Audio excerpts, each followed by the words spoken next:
Rebonjour tout le monde. D'abord, merci beaucoup d'avoir suivi jusqu'ici. Je pense qu'au niveau de l'équipe, on est d'accord pour dire qu'on est vraiment très agréablement surpris ou satisfait du moins du chat, en fait, de tous les échanges qu'il y a eu, du dynamisme de cette journée. Donc, je vais commencer cette conclusion par vraiment remercier les personnes qui sont venues participer aujourd'hui. Également l'équipe. Donc je rappelle que Convergence, c'est un projet qui est organisé de façon horizontale par une équipe de GNistes qui sont issus de France, de Belgique et de Suisse. Donc on a une petite diversité un petit peu sympa de ce côté-là. Donc j'espère que ça vous aura plu. Là, ce que je vais faire maintenant, c'est vous faire un peu un résumé de ce qui s'est passé aujourd'hui, des interventions qu'on a vues. Et ensuite, je céderai la place à Alessandro Giovannucci qui vient d'Italie et qui va donc nous parler à la lumière de ce qu'on a vu aujourd'hui, des problématiques de polémique depuis un point de vue italien. Puis on fera une dernière session de questions et ce sera la fin. Alors, donc ce matin, si vous n'étiez pas levé, on a eu Ripstone Pipin qui nous a présenté un talk intitulé « Failocrate, à qui profite l'échec ?» Dans son intervention, donc Rips parlait du fait que les mécanismes compétitifs mis en place dans le GN, notamment ce qu'on va appeler en fait la gagne, en fait tous les comportements qui visent à toutes les structures qui visent donc à encourager des comportements on va prendre plus de pouvoir, où on va gagner, avoir des conditions un petit peu de réussite du GN, etc., ont finalement un côté problématique. L'idée de son intervention était donc de problématiser ce truc-là, notamment autour de la question de la mort, qui est un petit peu l'échec ultime dans les GN centré autour de la gagne. Donc Gribbs commentait le côté punitif de ces choses-là, tout en gardant à l'esprit que les expériences d'échecs peuvent être multiples. Parfois, ça peut être des expériences positives. On a parlé des échecs narratifs, en fait, c'est-à-dire des moments où notre personnage est mis en situation d'échec et où cela va contribuer à créer d'autres possibilités pour d'autres personnes ou pour nous-mêmes, idéalement pour tout le monde. Donc on va distinguer ces expériences d'échecs positifs d'expériences d'échecs qui vont toucher la joueuse, le joueur, et notamment de tout ce qui va être le fait de punir par des mises en scène d'humiliation, par exemple, des échecs au combat ou des échecs diplomatiques. Et donc l'argument de la présentatrice, c'était donc que ces comportements, ces structures en jeu encouragent en fait des comportements de domination qui peuvent s'exercer là encore en jeu, c'est-à-dire finalement ceux qui sont plus stuffés, plus anciens, etc., vont perpétuer une domination en jeu qui va être très compliquée à rattraper pour les personnes qui vont arriver derrière, mais aussi reproduisent et participent à la reproduction et à la perpétration de comportements de domination hors jeu. Ça va être notamment le cas des agressions sexuelles, qui était l'exemple qu'elle a pris, ou du sexisme, du racisme, etc. Donc la question qui a été posée, ça a été... les questions, on va dire, qui ont été posées, ça a été la question de a-t-on vraiment besoin de l'échec? Qu'est-ce qu'on appelle l'échec? Comment bien le gérer et quels en sont les effets? Suite à cette présentation-là, ce qui a émergé, c'est finalement quelque chose qui est un petit peu un fil rouge sur la journée, c'est la nécessité d'expliciter le contrat de jeu, de ne pas faire échouer par défaut, mais de problématiser l'échec. Et donc, s'il y a des conditions d'échec, ou s'il y a de la mort, ou s'il y a des choses qui peuvent s'apparenter à de l'échec en jeu, être attentif à ce que cela ne soit pas un frein au jeu, mais au contraire, puisse contribuer à l'encourager. La deuxième intervention, ça a été celle de Sandro, qui s'intitulait donc GN commercial versus murder élitiste, le debunk. Cette intervention donc partait du postulat que en fait, les différentes pratiques d'EGN se tirent un petit peu la couverture à soi pour savoir finalement c'est qui est la meilleure, quoi. À travers une comparaison des gènes continus et des gènes one-shot, où les gènes continus sont définis comme des jeux qui s'inscrivent sur la durée, où il n'y a pas de trame narrative, c'est-à-dire où l'histoire est construite sur les personnages et par les personnages qui la constituent, et les gènes one-shot sont des jeux plutôt sur un temps court où il existe une trame narrative et qui sont éventuellement rejouables, mais pas d'une manière où les gènes continus, eux, ne peuvent pas être rejoués puisqu'ils sont, voilà, il y a une absence de trame narrative préexistante et ils sont entièrement co-construits par les actions des joueurs-joueuses. Donc à travers Sandro a effectué une comparaison sur plusieurs critères, la rejouabilité, le rythme, la narration, l'investissement et l'interprétation. Ce qu'on a vu à travers cette présentation et les débats qui en sont suivis, c'est que chaque type de jeu a des difficultés et des avantages qui lui sont propres. Le jeu continu, par exemple, va être plus progressif en termes de roleplay, de rentrer dans l'intrigue, dans l'action, mais va nécessiter beaucoup d'investissement. Et a également un côté social fort, puisque finalement, si on ne connaît personne, ça peut être compliqué d'y rentrer, alors qu'un jeu one-shot où finalement l'intégration du personnage dans le jeu est acquise, puisque le personnage est souvent préécrit, ou pas forcément préécrit, mais en tout cas est écrit d'une façon à rentrer dans le cadre de l'intrigue. Ça permet également un attachement un petit peu... un attachement différent au personnage, puisqu'on sait que le personnage ne va pas durer pendant perpète. Peut-être qu'on va plus oser des choses un peu plus risquées pour le personnage. Donc là, ça serait allié finalement avec l'intervention de Jefferson au début. Mais en même temps, les one-shots ont une pression plus forte à l'interprétation. Il peut y avoir un petit peu une pression parce que peut-être d'autres gens ont joué notre personnage, ou on a l'impression que on doit, puisqu'on a une part finalement un peu plus prépondérante dans l'intrigue, on ne peut pas s'y dérober, entre guillemets, et donc ça peut être également plus compliqué de mettre pied là-dedans. Bon, évidemment, ce qu'on en a conclu, c'est que l'un n'est pas meilleur que l'autre. Il faut réfléchir à ce qu'on veut faire, et là encore, expliciter le cadre du jeu à travers la note d'intention et tout ça. Donc, plutôt que des guerres de clochers, on a des pratiques diverses, parmi lesquelles on peut piocher pour faire ce dont on a envie, et qui ne sont par ailleurs pas étanches. Elles sont plus ou moins, on a vu dans le chat, selon les communautés, les cultures de jeu, mais en tout cas, on est sur vraiment des choix d'organisation en amont et de choix de joueurs-joueuses en aval sur le type d'expérience qu'on veut créer et vivre. Ensuite, on a eu une intervention de Muriel sur méta-jeu et mauvais hors-jeu, histoire d'un préjugé. Alors, cette intervention visait à finalement faire un petit peu le résumé d'une polémique un peu plus ancienne et un petit peu assez cantonnée à une sphère assez théorique, donc un peu moins mainstream, un petit peu moins explosive, on va dire, que d'autres, qui est donc la question du hors-jeu.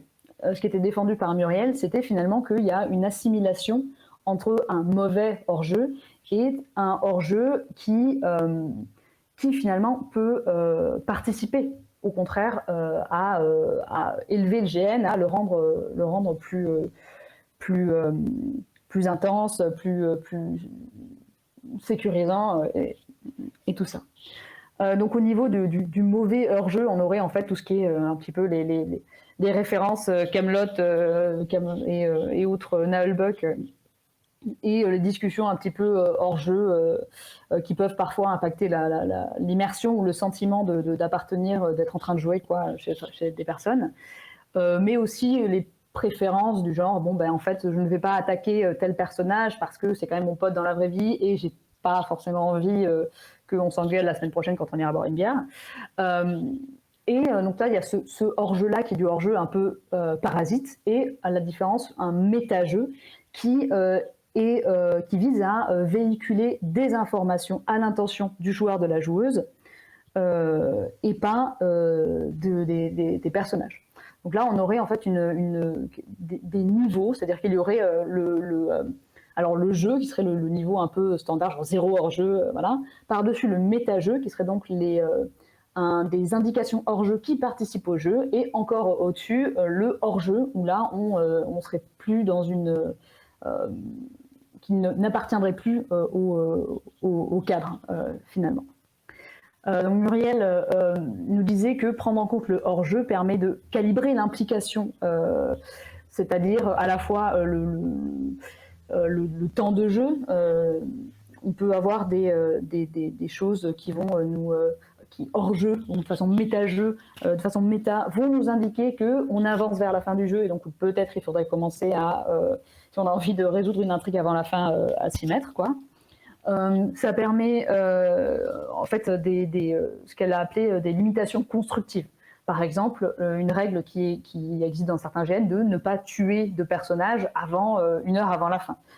Pour éviter, là encore, hop, on en revient au sentiment d'échec, au fait de ne pas sortir des gens du jeu avant. C'est aussi des choses qui peuvent avoir trait à la sécurité physique et émotionnelle. Crier freeze quand quelqu'un se blesse sur le champ de bataille, c'est un élément qui vient interrompre le jeu ou se superposer au jeu, mais qui permet de donner des informations utiles pour la poursuite du jeu et pour la sécurité des participants et participantes.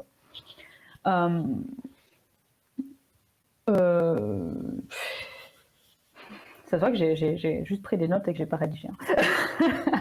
Ouais.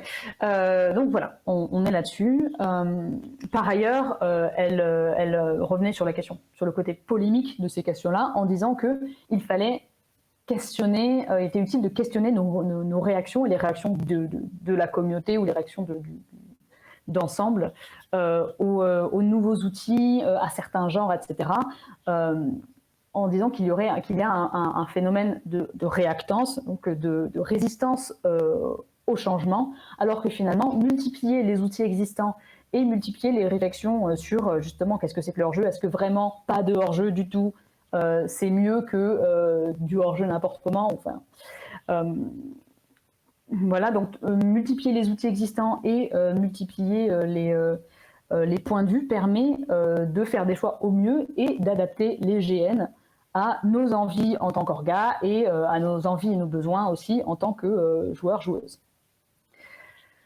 Ensuite, on a eu la pause déjeuner qui a été fort bienvenue. On a recommencé l'après-midi avec une intervention de Didier qui s'intitulait « Je joue un elfe noir, blackface ou pas ».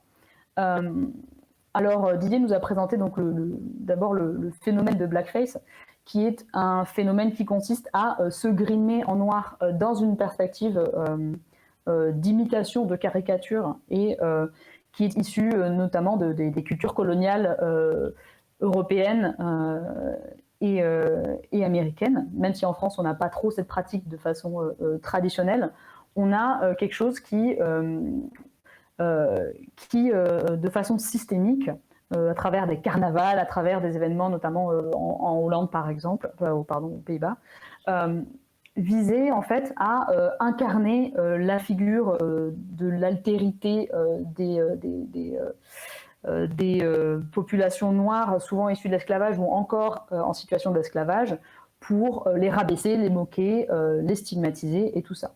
Ce que Didier rappelait, c'est que bien que le jeu de rôle, et notamment un elfe noir, ça n'est pas une personne noire de type humain, mais que finalement, même s'il n'y a pas une référence directe à ces situations-là de racisme et situations coloniales, le jeu de rôle, l'histoire du jeu de rôle prend racine dans un contexte colonial, dans une histoire qui est encore marquée par la colonisation. Ça s'appuie notamment beaucoup au départ sur Tolkien, qui écrit dans les années 60. Je rappelle qu'en France, si on prend...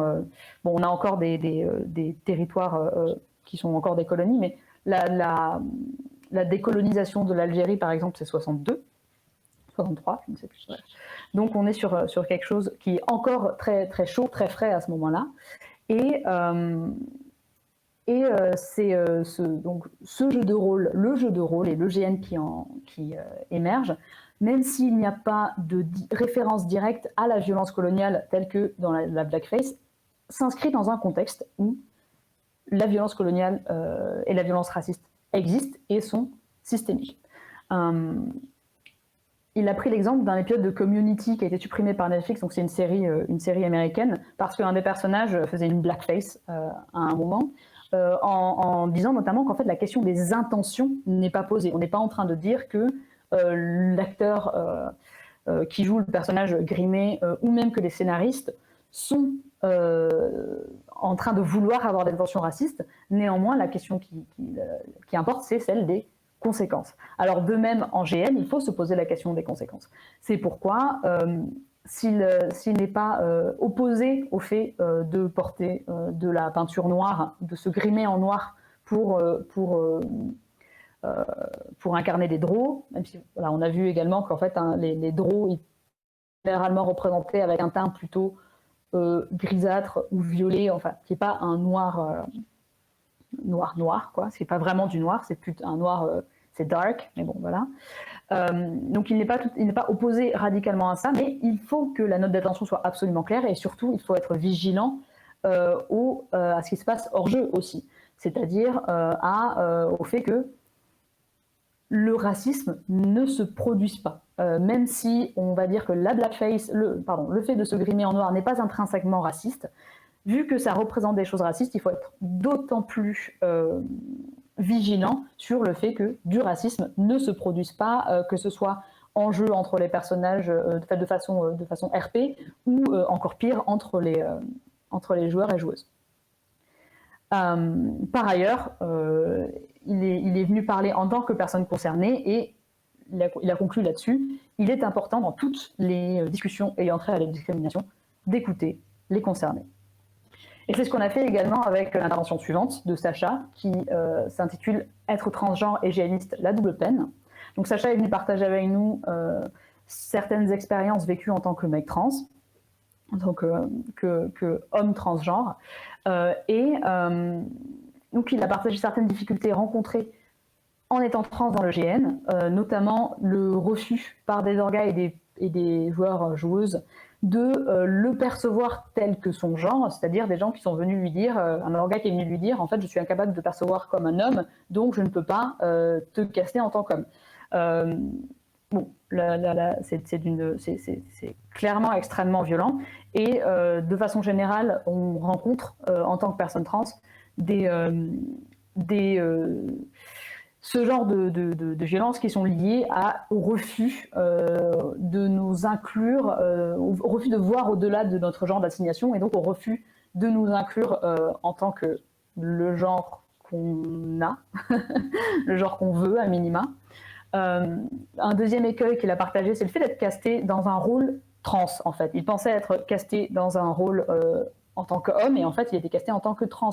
Et c'est quelque chose qu'on peut retrouver aussi au cinéma si vous avez ce genre d'intérêt ou dans les séries et tout ça. Il y a également une pression au passing. Le passing, c'est donc ce qui fait qu'on va avoir l'air d'appartenir à un certain genre. Sacha, comme moi, nous n'avons pas de pilosité faciale, donc nous sommes perçus comme des nanas, indépendamment de tout ce qu'on pourra faire par ailleurs. Ensuite, donc cette pression au passing-là, elle va faire des choses comme, bon bah d'accord, oui, tu vas venir en tant qu'homme, par contre, fais un effort pour passer. Mets-toi une barbe, mets-toi un binder, etc. Donc on va imposer à la personne trans, pour reconnaître son genre, qu'elle interprète suffisamment, de façon suffisamment irréprochable en termes d'apparence, donc de façon clairement reconnaissable, on va dire, avec un regard binaire, le genre qui est le sien. Ensuite, Sacha nous parlait du travail gratuit de pédagogie fait envers la communauté. En fait, concrètement, donc, si tu ne relis pas ce qu'on a écrit, on ne pourra pas parler de questions trans. Donc, ça veut dire que tu es quand même un petit peu obligé de parler de questions trans, de nous relire, parce que sinon, ben, en fait, ça ne sera pas faute si on ne peut pas parler si on ne parle pas de ça. Et il y a un effet aussi, un effet token, un effet jeton de bon bah écoute, si t'es là, on a le signe inclusif, donc on va t'inviter pour montrer qu'on est des gentils, donc pour montrer qu'on est une personne trans dans notre équipe ou dans notre jeu. Enfin, comme d'autres luttes, quelque chose qu'on retrouve dans le GN de façon signifiante, c'est le fait que les gens ont l'impression que s'ils ont joué une personne trans une fois dans leur vie, ils ont tout compris et ça y est. Bien sûr, comme dans le cas du racisme, comme dans le cas du validisme, de la grossophobie, de l'homophobie, etc., c'est pas vrai. En fait, c'est pas parce qu'on a joué quelque chose en GN qu'on en a magiquement la connaissance et l'expérience comme les personnes qui vivent ça au quotidien par ailleurs. Donc ça, c'est un peu cette illusion-là de comprendre la réalité trans, les réalités trans, bien sûr. Je peux pas mettre ça au singulier, parce qu'une fois, on a joué un mec trans ou une meuf trans. Enfin, on a conclu l'après-midi, donc du coup, là, on n'a pas conclu la journée encore. Restez avec nous. On a conclu l'après-midi avec une intervention de Juliette qui s'intitule « Par-delà la blacklist, la justice restaurative », où Juliette donc, va nous parler à travers la question de la liste noire, c'est-à-dire de la création d'une liste dans laquelle, ou de plusieurs souvent listes, dans laquelle on va mettre les noms de personnes qui ont commis des actes répréhensibles, de sorte à pouvoir ne plus les inviter ou pouvoir les exclure de nos jeux, de nos communautés et tout ça. Donc à travers cette question-là de la blacklist, elle va aborder les questions de justice. Alors pourquoi ? Parce que le GN n'est pas qu'un jeu, il y a également des liens affectifs, on forme une communauté. Or, des processus d'exclusion comme la liste noire, même si c'est qu'une seule incarnation de ces processus-là, c'est une incarnation qui est particulièrement visible parce que formalisée, la liste noire et autres, ce sont des moyens de protéger une communauté en excluant les personnes qui transgressent. Ça pose plusieurs problèmes. D'abord, souvent, ces exclusions sont implicites ou par rapport à des principes et des règles non implicites. C'est-à-dire que la personne exclue ne va pas forcément savoir qu'elle l'est et par ailleurs, donc, elle n'aura pas la possibilité non seulement de se défendre, mais aussi de comprendre en quoi elle a mal agi, voire même parfois de savoir si elle a mal agi. Ensuite, l'exclusion ne permet pas de résoudre un problème. Ça contribue à la protection des victimes passées, mais pas à la prévention d'actes futurs. Et finalement, c'est une solution qui ne devrait pas être une solution par défaut, puisque sinon on n'a pas de possibilité de dépasser les comportements négatifs, de s'améliorer, et également d'avoir des communautés plus saines où il est possible d'échouer. Pourquoi possible d'échouer ? Parce que si, quand on a commis une action répréhensible, on risque l'exclusion, c'est d'autant plus difficile de reconnaître qu'on a commis cette action-là, puisque en fait, on ne veut surtout pas être exclu. C'est notre communauté, on s'y sent éventuellement bien, on a des amis. Et donc, finalement, l'idée d'exclusion met en péril la possibilité de ne plus avoir besoin d'exclure des gens dans le futur. Elle a parlé de ce qu'on appelle la cancel culture, qu'elle remplace par le terme culture de l'ostracisme, c'est-à-dire une traduction qui se base sur alors l'ostracisme qui était donc le bannissement d'un citoyen grec de la cité pendant une dizaine d'années, donc ce qui le forçait en fait à tout recommencer en revenant. Donc met un peu l'accent plutôt que ces sortes d'annulation sur le côté voilà, on doit refaire, on est mis à l'écart et en plus finalement l'investissement préalable est balayé et on doit recommencer tout de zéro plus loin si possible. Et je dis si possible parce que c'est pas dit qu'on ait le droit de revenir en fait. Dans les deux cas, ostracisation ou cancel culture, à la base, ça a commencé par le fait de dénoncer des personnes puissantes, des personnes en situation de pouvoir. L'affaire MeToo, c'était Harvey Weinstein, qui est quand même quelqu'un qui n'a d'ailleurs pas été si impacté que ça, c'est que visiblement il devait y avoir du pouvoir, alors que à l'heure actuelle, depuis quelques années, on a ce phénomène-là d'annulation ou d'ostracisation qui s'effectue au sein même de communautés marginalisées, ce qui forcément constitue un problème supplémentaire puisque les personnes visées n'ont pas les ressources pour s'en sortir et et que l'annulation n'était pas forcément justifiée par les besoins d'un rapport de force important, comme dans le cas de call-out d'hommes politiques ou de personnages puissants. Donc l'idée de Juliette, finalement, dans cette critique de la blacklist, c'était d'amener vers une optique de justice restaurative. Alors, la justice restaurative, c'est l'idée de réparer plutôt que punir. Il s'agit d'abord d'amener une personne agresseuse à reconnaître ses torts, mais également tout en, bien sûr, permettant, on n'oublie pas du tout les personnes victimes dans ça, c'est-à-dire que le consentement et la sécurité des victimes sont indispensables, mais l'idée c'est donc de réparer un peu le tissu social et de prendre en compte la complexité des actions humaines et des humains qui y prennent part. Bon, question complexe et le débat reste complètement ouvert. Donc ce que Juliette a commencé finalement là à introduire ici, c'est un chantier qui prendra des années, qui est déjà en cours depuis des années, etc. Pour essayer peut-être de sortir d'un système punitif et de sortir d'une justice à l'image de la justice institutionnelle, c'est-à-dire une justice carcérale et une justice punitive, vers un système de restauration, de réparation. Je viens de me prendre le mur, j'espère que ça n'a pas fait trop de bruit. Bon. Donc c'était le résumé de cette journée. J'espère que c'était clair, j'espère que ça a donné envie aux personnes qui n'ont pas encore vu certaines des conférences de les regarder. Je vais maintenant laisser la place à Alessandro Giovannucci qui va mettre en parallèle donc les discussions que nous avons eues aujourd'hui avec la situation dans son propre pays, l'Italie. Et je vous remercie. Bonsoir, bon après-midi à tout le monde. Merci à tous et toutes pour cette belle journée, pour m'avoir invité pour cette clôture. Et donc, je veux me présenter un petit peu. Je suis Alessandro Giovannucci, je suis organisateur avec les collectifs Chaos League, je suis chercheur à l'université dans la vie comme métier et je suis un enthousiaste de roleplay et de jeux de rôle à tout niveau. Et de quoi, là on peut voir quand j'étais jeune, j'avais la force de me battre avec mes copains et mes copines ici, sur le terrain. Et de quoi on va parler aujourd'hui? On parlera de polémique en général. Est-ce que c'est un outil? Est-ce que ça sert à quelque chose? Est-ce que ça sert à rien? Est-ce que c'est dangereux? On peut l'utiliser ou bien il faut trouver des autres moyens.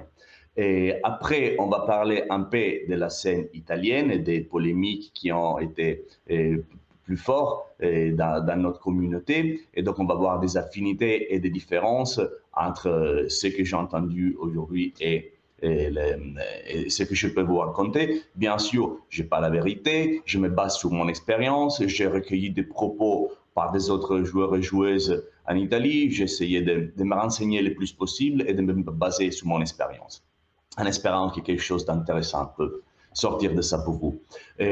Donc, après aussi, dernière partie, on va essayer de voir s'il y aura un petit touche d'espoir pour la fin. Donc, pour voir s'il y a des autres, aussi des moyens de s'en sortir des polémiques les plus mauvaises, on va dire, et de garder quelque chose s'il y a quelque chose à garder dans d'autres polémiques. Donc, on va commencer avec un peu l'étymologie, d'où ça vient le mot polémique, et bien sûr, ça vient de l'ancien grec, c'est polémos, ça veut dire guerre. Donc, voilà, vous voyez, tout ça nous pose dans un certain ambiance, on va dire. Et donc, et après, on pourrait dire qu'après chaque guerre, il y a la reconstruction, donc on reconstruit, mais aussi on pourrait dire, est-ce que ça vaut le coup de tout détruire avant de reconstruire, ou bien ce qu'on avait avant c'était mieux, ou bien on aurait pu construire sans détruire avant. Donc regardez ça, si ça peut être un outil, comme on disait. On va parler un peu voilà, de la scène italienne, comme on avait dit. Donc, j'ai essayé de diviser en deux parties les catégories, on va dire, des polémiques qu'on peut avoir. On va dire de l'extérieur, donc les médias et aussi les gens qui ne jouent pas, qui ne connaissent pas ce que c'est les GN ou qui n'ont pas forcément envie de le savoir. Mais ça aussi peut venir de l'intérieur. Autre équipe d'organes, et gens qui jouent déjà, et des gens qu'on connaît, qu'on considère amis ou amis, on ne sait pas. Ça peut venir aussi de cette partie-là. On va commencer par l'extérieur. D'abord, avant de continuer, je vais vous dire, je vais vous montrer 3 ou 4 photos qui viennent d'un gène qui montrent des scènes d'emprisonnement et torture. Donc, si vous n'avez pas envie de voir ces genres de photos, vous pouvez couper pour 1 minute. Voilà, je vous laisse le temps, sinon on va continuer. Donc, pourquoi ça peut arriver de l'extérieur d'avoir des polémiques? Pour manque de compréhension des gènes, les gens qui veulent en parler ne savent pas ce que c'est et peut-être cherchent de faire quelque chose en bonne foi, mais ils n'arrivent pas parce qu'ils ne connaissent pas. Donc, ils écrivent des propos, ils diffusent des propos très polémiques sans le savoir. Ou aussi bien, il peut y avoir des cas de mauvaise foi, des gens qui savent ce que c'est, mais qui veulent présenter dans une mauvaise lumière, dont je vais vous parler bientôt, à la recherche d'un scoop ou des autres finalités, on va dire. Donc, on vous montre, je vais vous montrer ça. Ça, c'est un gène qu'on a organisé en Italie en 2018 et en 2019. Il s'appelle The Border, la frontière. Où il y a la description. Donc, c'est un gène très court, ça dure 3-4 heures, et dans un grand espace où, en fait, on met en place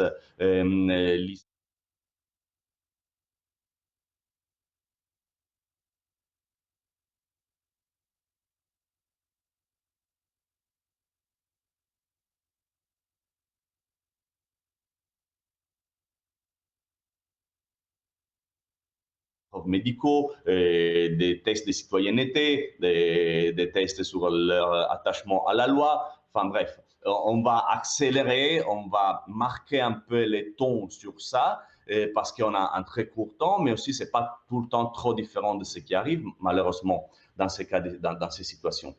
Donc, on a contacté un peu la presse. Vous voyez, en orange, c'est les gens qui veulent rentrer, et en gris, vous voyez la police des frontières et les fonctionnaires. Et ben donc, on a contacté un peu la presse, et surtout la presse de gauche, qu'on pensait pourrait être d'abord plus familiale avec nous, avec nos idées, et aussi avec les projets. Et ils nous ont pas répondu. Certains on a compris qu'ils n'ont pas trop répondu parce que jeu, c'est un mot qui est encore un peu trop, qui est encore un peu difficile à faire passer. Mais par contre, on a eu un très fort intérêt. Vous voyez ici, il y a les papiers de pièces d'identité. On a eu un très fort intérêt par les journaux nationaux, les journaux plus importants de droite. Et en fait, vous voyez sur votre écran, j'ai mis les 3 titres les plus durs qu'on a reçus. Et en fait, voilà, le jeu choc, 15 € pour jouer à faire l'immigré. Et le dernier, je vais vous en parler après parce que c'est les plus incroyables en fait. Donc voilà, ces critiques qu'on a reçues, c'était des gens qui ne nous ont pas contactés, qui ne savaient pas forcément ce qui était, mais ce n'était pas bien en fait pour eux de jouer sur quelque chose de sérieux. Alors, il faut être sérieux, on ne joue pas sur un argument, un sujet comme ça. Les gens ont risqué leur vie, certains sont morts vraiment, donc on n'a pas le droit de réfléchir via le jeu. Aussi, les prix, vous voyez bien, un gène qui coûte 15 €, on ne peut pas dire que c'est trop cher ou qui sait, comme ils ont dit, faire du profit sur les migrants. Et le dernier titre, c'était parce qu'un journaliste dans de ces journaux s'est infiltré, on va dire, il est venu jouer. Et il a pris des photos en cachet alors qu'il n'avait pas le droit de les prendre. Il a joué. Après, il est venu me parler du jeu sans dire que c'était un interview. Et puis, il a pris des mots en disant que c'était un interview. Et aussi, comme il y avait différentes raisons pour chacun personne de venir vivre en Europe, il est tombé sur Armin, un personnage qui veut vivre sa sexualité, qui n'est pas acceptée dans son pays. Et ici en Europe, et ben, donc pour lui, pour le journaliste, c'était super. Il a même pu dire qu'on l'a obligé à être un personnage homosexuel, alors que bien sûr, dans notre GN, tu as le droit de changer ton personnage si tu n'aimes pas le jouer, si c'est quelque chose qui pour toi est difficile à faire. Donc, voilà, ça pour l'extérieur. Pour l'intérieur, ça veut dire les gens qui jouent, les gens qui nous connaissent, les gens qui organisent, il peut y avoir des polémiques, bien sûr. Pour bonne foi, manque de compréhension. Pour moins bonne foi, on va dire, hostilité personnelle, guerre entre associations et l'envie d'être le seul qui a tous les joueurs dans les pays. Donc, et aussi en Italie, on a eu cette bizarre phénomène dont je vous parlais. C'est un groupe Facebook qui s'appelait l'Arpers di Merda, l'Arpers de merde, comme vous pouvez comprendre. C'est quoi? C'est le deuxième plus grand groupe dédié aux jeunes en Italie, ou si ce n'est pas le deuxième, c'est le troisième, et compte plus de 2000 membres. Qu'est-ce qu'on fait on faisait, parce qu'il a été actif entre 2014 et 2019, et là c'est encore actif, mais personne n'écrit plus, heureusement, et ben, on pouvait poster de façon anonyme et sans aucune modération dans les réponses, ce qu'on voulait. Et donc, c'est devenu un peu la foire de la toxicité, bien sûr, parce que des histoires personnelles pouvaient être dévoilées, mais certains qui peut-être n'étaient pas mauvais, mais montrés dans une mauvaise lumière, ou bien critiques pas constructives, insultes, gros mots, en fait, tout ça. Il y en a certains qui disent et qui a aidé, cette groupe Facebook a aidé à découvrir certains secrets, qu'il était rigolo, qu'il était juste un jeu, et qui était dans le groupe savait qu'il allait insulter et être insulté à son tour. Certains disent aussi qu'il a aidé les dialogues plus que des journées, des rencontres, des discussions. Personne ne le sait. Mais les gens qui disent qu'il y a eu des bienfaits n'ont pas vraiment de preuves pour le dire, pour le prouver. Mais voilà, c'est intéressant, je crois, de vous montrer cette groupe qui était quand même assez connu en Italie. Après, j'ai fait des petits sondages, j'ai demandé aux gens, je me suis renseigné pour voir, et aussi j'ai participé à certaines de ces discussions. Donc, les sujets les plus chauds, on va dire, dans la scène jeune italienne. Donc, les sujets abordés, est-ce qu'on peut tout raconter avec un jeune? Est-ce qu'il y a des limites? Est-ce qu'on peut jouer dans toutes les périodes historiques? Est-ce que c'est bien, c'est tranquille, c'est normal de faire, par exemple, des nazis? Ou suivre la crédibilité historique et donc, par exemple, jouer dans certaines époques où certaines catégories, par exemple les femmes, les premiers qui me viennent à l'esprit, peuvent pas vraiment agir comme les joueuses ou les joueurs qui vont interpréter ces rôles voudraient. Et aussi la sécurité, l'inclusion. Donc, il faut un team de sécurité dans chaque LARP ou dans chaque gène, ou bien c'est inutile, voire dangereux. Il faut des professionnels, des psychologiques, une équipe où les joueurs, certains disaient les joueurs vont pas grandir comme ça parce qu'il y a aussi des expériences qui sont dures, qu'il faut élaborer sans être aidé, sans qu'on mette du sucre partout. Est-ce que la sécurité, c'est physique, c'est émotionnel? C'est bien les deux. Est-ce que c'est mauvais pour les jeunes ou bien non? Après, les politiquement corrects, donc l'appropriation culturelle, l'alibi du personnage, être violent, être raciste, si c'est pas moi, c'est mon personnage, est-ce que c'est admis ou non? Est-ce que c'est bien ou c'est pas bien? Faire du gène qui sont un peu sales, qui sont un peu edgy, qui sont un peu violents, est-ce que c'est bien ou pas? Et puis, il y a eu les EduLARP, les gènes formatifs, les gènes éducatifs.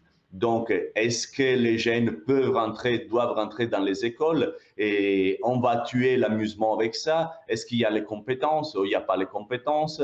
Il faut toute une équipe ou il faut juste l'esprit de le faire? Est-ce qu'on a le droit d'utiliser le jeu pour apprendre des choses aux gens?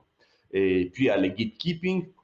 Donc, les discours, ça a été sur la qualité des jeunes, les lieux de jeu, les costumes, la scénographie. Est-ce qu'on a maintenant le droit à avoir quelque chose de haut niveau qui, bien sûr, hausse les prix et hausse la barre, les niveaux minimes pour participer?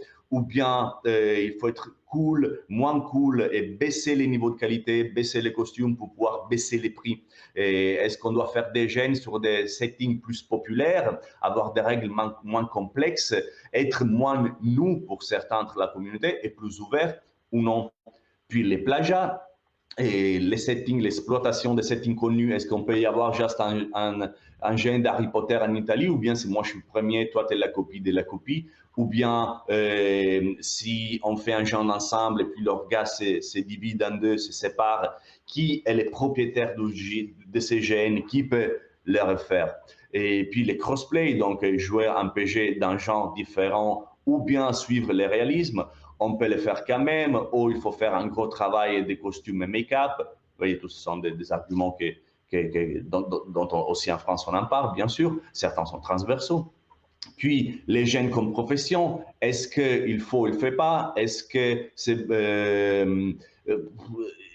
tous les travaux sont possibles parce que les gens sont plus d'accord qu'il faut payer quelqu'un qui te fait une armure en cuir ou en arme, mais pas forcément les gens qui écrivent ton histoire ou les PNG. Donc aussi, qu'est-ce qu'il faut faire, qu'est-ce qu'il ne faut pas faire. La blacklist, il faut pas exclure des gens. Quelles sont les règles? Il faut après les remettre en cirque ou non. Et puis, les méta-jeux, est-ce que c'est bon, c'est mauvais? Et aussi, les gènes en ligne, est-ce que ça existe? Ça n'existe pas. Jouer un gène avec ta caméra dans ta chambre, est-ce que c'est un jeu de plateau caché? Est-ce que c'est un gène? Est-ce que c'est possible ou non? Eh bien, tous ces discours, en fait, on peut les mettre dans 3 grandes catégories. Moi, j'ai essayé. Donc, forme des gènes, et d'où là, gène en ligne et méta-jeux. Éthique, c'est-à-dire ce qu'on pourrait faire, mais il faut réfléchir si c'est le cas de le faire ou non. Donc, la sécurité, les politiquement corrects et aussi la blacklist. Et certains sont un peu les deux. Les gatekeeping, les plagiats, les crossplay, par exemple, faire du gatekeeping ou non, c'est un choix éthique si je veux avoir des nouveaux gens au moins. Et si je le fais, bien sûr, je dois changer les designs, la forme de mon gène en accordant. Je vais conclure avec un autre exemple. Et ces gènes-là, Sahara Expedition, c'est un gène international qu'on a joué en 2020 jusqu'avant l'épidémie. Et voilà, c'est un jeu qui a marché super bien. Au début, première heure, on a eu 1500 personnes inscrites qui nous avaient envoyé le formulaire pour jouer le jeu. Et après, bien sûr, il y a eu des problèmes parce qu'on a élargi du coup les nombres de personnes qui sont rentrées en contact avec Chaos League. Donc, on a dit, certains qui ne nous connaissaient pas ont dit, qui sont ces gens? Qu'est-ce qu'ils vont faire? Quel genre de gènes nous proposent? Donc ça, et aussi le fait qu'il y avait des sujets chauds qui étaient moins chauds dans notre horizon culturel, mais plus chauds dans des autres, ont créé un problème de communication. Et aussi l'idée qu'un groupe d'explorateurs 1934 aille puis aller en Afrique pour faire des découvertes archéologiques, bien sûr, ça renvoie à l'horizon colonial, c'est sûr. Et nous, on avait déjà écrit nos gènes de façon à ne pas toucher ça, à ne pas faire une caricature de ces terribles saisons de l'humanité que le colonialisme qui est toujours en place a créé et créa aussi aujourd'hui. Et ça a été très bizarre pour nous parce qu'en Italie, des fois, on a été critiqués parce qu'avec Chaos League, on est parti d'un autre collectif plus grand qui s'appelle Résistance en Cyrénaïque, qui veut remettre au centre de débat public en Italie le fait que l'Italie a un passé colonial, a eu des colonies, a fait, comme beaucoup des autres pays, des choses horribles à l'étranger. Et donc, en Italie, on était critiqués parce que ce n'était pas le cas de parler ça, parce que ça cassait les pieds à quelqu'un. Et à l'étranger, on était des colonialistes. Donc ça, comment on est sorti de ça? En écoutant, en apprenant, en communiquant de façon la plus honnête possible. Et donc, il y avait des chameaux de dromadaire, j'ai jamais appris. Et puis, une autre photo du gène. Et puis, le dernier coup, les touches d'espoir sur lesquelles je vais terminer, c'est comment faire, comment on pourrait faire. C'est pas une guide, c'est des suggestions que j'ai recueillies. Certains, je les ai imaginées, des autres, c'est des autres, parler avec des autres, ou c'est des suggestions des autres personnes. Donc, en tant que public, pour pas engendrer une guerre sur un gène avant que le gène commence, essayer d'avoir une approche positive, peut-être les autres personnes l'autre personne, c'est pas un ordure a priori, et puis donc il faut aller positivement, et puis bien sûr juger et voir si c'est vrai ou pas. Contacter les organisations, si tu as des idées, si tu as des curiosités, quelque chose qui marche pas, qui cloche un peu pour toi, pourquoi pas demander à eux au lieu d'en parler avec que des autres personnes, des informations, renseigne-toi, peut-être que tu connais quelqu'un qui connaît les organes ou ces gènes et peut te donner des informations que tu n'as pas. L'empathie, toujours, mettre à la place des autres et voir pourquoi ils ont fait ça, si tu aimerais être dans la même position. Et les langages, bien sûr, il y a forcément un autre moyen qui ne soit pas utiliser des mots, des insultes, des mots très forts pour dire les mêmes choses. Et aussi, très important, l'appréciation, ça veut dire ne pas poser la critique et puis quitter le débat, mais rester dans le débat. Si tu as fait des critiques, bien sûr, reste là pour voir s'ils ont écouté, s'ils n'ont pas écouté, et réagir. Et bien sûr, selon ce qui s'est passé. En tant qu'orga, reste calme, prends ton temps, c'est pas facile, mais si tu réponds trop vite, tu fais des dégâts, tu peux faire des dégâts. Cherche de l'aide si possible, des gens en dehors de ta cercle d'amis, des autres orgas. Peut-être il y a des autres gens à l'étranger, dans le monde ou jeune ou pas, qui ont eu les mêmes problèmes. Donc, cherche des renseignements sur ça.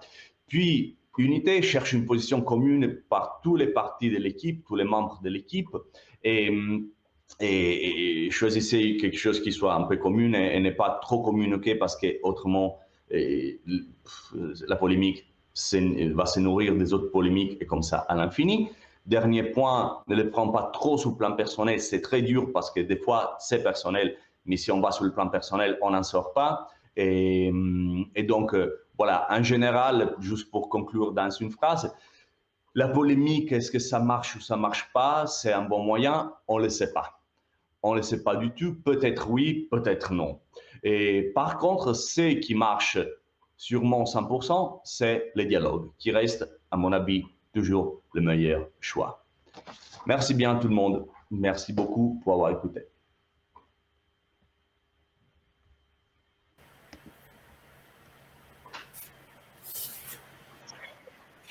Merci Alessandro pour avoir réussi en si peu de temps à nous présenter la situation du GN en Italie. Moi, j'ai deux questions à te poser. Je vais me permettre de les poser et de bypasser peut-être les questions du chat. On verra si on a par la suite. Moi, j'avais une première question, parce qu'il y a eu beaucoup de réactions sur ton témoignage par rapport aux journalistes qui s'est infiltrés sur le GN. Et moi, j'aimerais savoir comment toi, tu as justement géré cette situation et comment, qu'est-ce que tu as retiré justement de cette situation? Est-ce que c'est ce qui t'a donné envie justement de référencer un peu les outils de médiation qu'on pourrait avoir dans des situations conflictuelles? Alors ça, honnêtement, ça a été vraiment très dur parce que en fait, était face à un des premiers journaux en Italie, enfin, qui vendent je sais pas combien de copies et qui est très fort sur les réseaux sociaux, bien sûr. Alors que toi, tu es un orga avec son jeu. Et voilà, l'équipe, on était 10 contre toute la partie italienne, on va dire. Et en fait, les trucs les plus horribles, c'était même pas être dans les kiosques avec les journaux en papier, mais c'était ce qui s'est passé avec les commentaires que les gens écrivaient sur Internet. Parce qu'après, bien sûr, je suis allé contrôler sur leur page et c'était vraiment dur. C'était dur et puis ça a amené à des menaces personnelles que j'ai reçues moi-même. Alors, je savais que ça pouvait aller quelque part de cette façon, donc je n'ai pas répondu personnellement parce qu'autrement, il aurait vu mon profil. Donc, on a écrit un communiqué, en général, pas sur leurs réseaux sociaux, en général, en expliquant toutes les valeurs que le jeu peut avoir, en expliquant qu'il n'y avait pas moyen de dire qu'on avait fait de la spéculation économique sur ça. Et donc, on essayait d'être rationnel et d'expliquer tout ça. Aussi, et ça très important, en utilisant un langage qui était compréhensible par les gens qui ne savent pas forcément ce que c'est un GN. Et donc, ça a marché au début. Puis, bien sûr, il y a des gens qui sont venus visiter la page, qui après ont vu les nombres de personnes. Et donc, voilà, tu as sur Messenger un gars qui ne te connaît pas, qui dit, après 4 ou 5 lignes d'insultes, je sais où tu habites, j'ai vu tu habites ta ville, elle n'est pas énorme, ce qui est mon cas. Donc, je vais trouver des copains à moi là-bas qui vont te chercher. Et puis, bien sûr, il va pas, tu sais rationnellement qu'il ne va pas vraiment venir, les gars, avec un bâton. Mais en même temps, c'est quelque chose qui tu veux vivre comme ça, tranquillement. Et donc, après ça, honnêtement, on a pensé de le refaire. Donc, on l'a refait quelques mois après. Et de la même parti politique et les participants étaient plus. Donc, quelque partie, la communication a payé. Et il y avait aussi des gens qui lisaient ces journaux et qui n'étaient pas forcément contre toi et peut-être avaient une idée différente, mais ne voulaient pas, voilà. Donc, on a utilisé un peu ce que j'ai expliqué dans la dernière slide. On a essayé de rester calme, on a laissé passer un jour, ce qui n'est pas facile, parce que les réseaux sociaux vont très, très vite. Mais voilà, du recul, c'est le premier truc qu'on a fait. C'était d'ailleurs le sujet de ma deuxième question, justement, par rapport à l'utilisation des réseaux sociaux, parce que c'est vraiment quelque chose qui est très actuel pour promouvoir des jeux de rôle grandeur nature. Et donc, toi, qu'est-ce que tu fais, cette utilisation, comment tu penses qu'elle doit être cadrée, modérée pour qu'elle puisse fonctionner, cette communication par les réseaux sociaux, et que ce ne soit pas détourné, que ce soit dans la promotion ou dans la dénonciation de ce qui se passe dans le milieu du GN. Okay. Bien sûr, il y a des gens qui ne vont pas comprendre. Tu peux être aussi bon que tu veux, mais il y a des gens qui ne vont pas comprendre. Et il y a des gens qui ne veulent pas comprendre. Donc, il faut d'abord savoir qui ça arrivera de toute manière. De plus tu as des expositions, de plus tu auras des critiques. C'est très banal à dire, mais c'est vrai. Quand ça arrive sur toi, tu dis « Ah, voilà, je peux valider que c'est vrai ». Et donc aussi, c'est parler le moins, de façon plus précise, et pas si, en fait, aussi l'algorithme, tu vois, de plus tu écris, de plus tu t'enfonces dedans, et de moins tu peux raisonner. Donc, je ne sais pas si c'est un conseil qui peut être bon pour tout le monde, mais pour moi, ça marchait. Parler moins, écrire peut-être un peu plus longuement, tu vois, parce que c'est un peu contraire à l'idée dans les plateformes nous aident à écrire très peu, tu vois. C'est écrire plus et ils vont te lire les gens qui vont vraiment lire. De toute façon, les gens qui ne vont pas lire, tu peux écrire juste en ligne et tu vas être ignoré. Donc, être très précis dans la communication, c'est mieux de mettre 2 sentences de plus que de moins. Merci pour tes réponses, Alessandro. Et je pense que les conseils que tu donnes, ça peut vraiment aider, éclairer des personnes qui vivent ou qui ont vécu aussi ce genre de situation. De notre côté, eh bien, le live va bientôt se clôturer. Avant ça, j'aimerais de nouveau remercier tous nos intervenants et intervenantes de la journée. Merci pour votre implication, d'avoir proposé vos témoignages et d'avoir permis d'enrichir aussi la thématique que l'équipe avait proposée. Aussi, merci à vous, le chat, pour vos réactions, vos questions tout au long de la journée, parce que mine de rien, c'était une journée assez dense. Et merci d'avoir été là jusqu'au bout.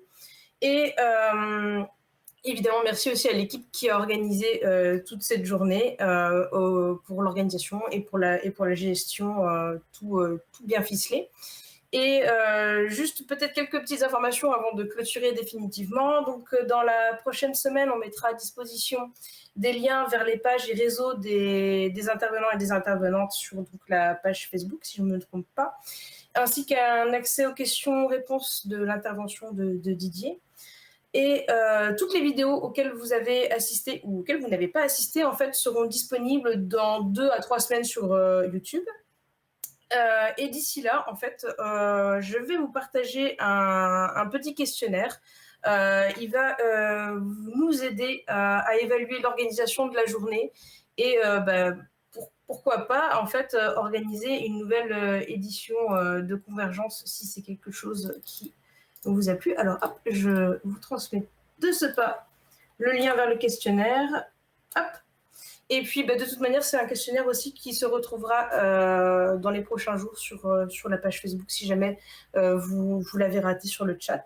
Et bien, sur ce, encore une fois, merci à toi, Alessandro, et à tout le monde. Et on vous souhaite, de la part de toute l'équipe, une excellente soirée et un très bon week-end.